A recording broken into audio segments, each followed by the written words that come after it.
We have all experienced cultural issues within the workplace. What could we do if we had the tools to help us deal with these cultural issues?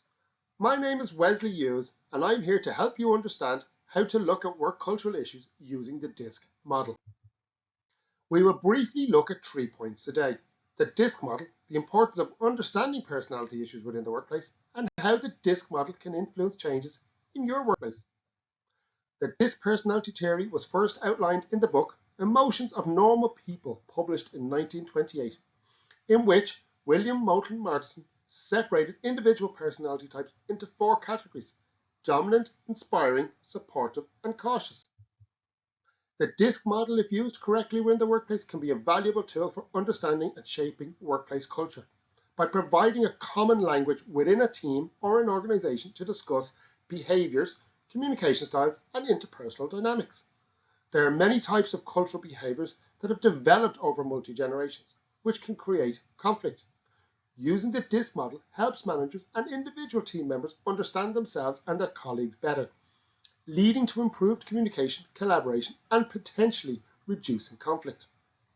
We should also note there is no correct style or a one-size-fits-all style. Many people are a mixture of several different styles, or their style might change over time.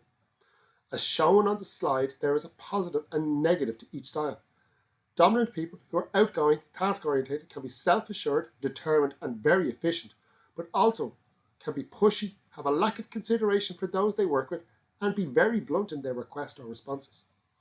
Inspiring people who are also outgoing and people-oriented can be influencing, show enthusiasm, and be very sociable, and will work in a collaborative manner, but can be also disorganized and manipulative.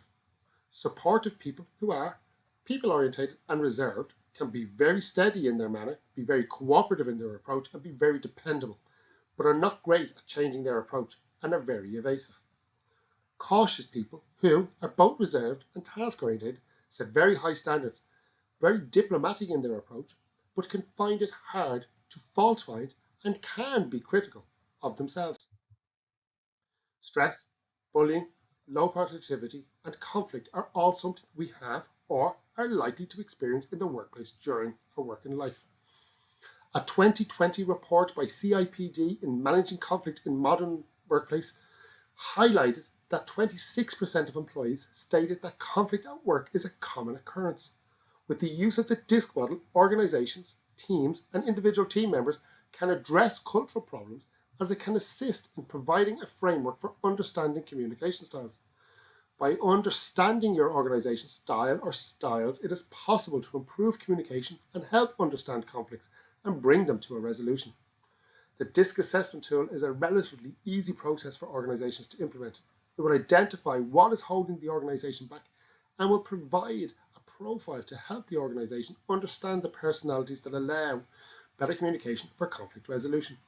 While the 4 types are in each individual, the assessment tool identifies which of the 4 characteristics of the DISC model is more prominent in the individual and how best to approach them. What we should not do when using the DISC model. While we understand the dominant characteristic of the individual, it is very important that we understand what not to do when we are trying to resolve a conflict. When resolving conflict with a dominant person, don't discuss emotions, be sensitive, or put things on the long finger, as this will allow conflicts to simmer. And don't compromise easily. It is important with inspiring people that there is no criticism of them, as they don't like personal criticism. Don't jump straight into the issue. They need to know you care. While with supportive people, don't interrupt when they are talking or hold back with information or expectations.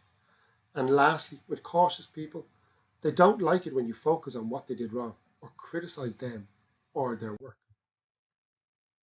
We want to resolve conflict. How do we do it? Dominant people like it when you get straight to the point. They like it when you are clear and address the issue at hand. Facts are key to the resolution. They will probably debate you, but if you have your facts, they will understand and a resolution is easier. When inspiring people, you need to be positive. It is always good to be friendly in approach and start conversations with some humour to lighten the mood before getting to the issue at hand. It is important to be positive during the discussions and reassure them that they will not be excluded due to the conflict.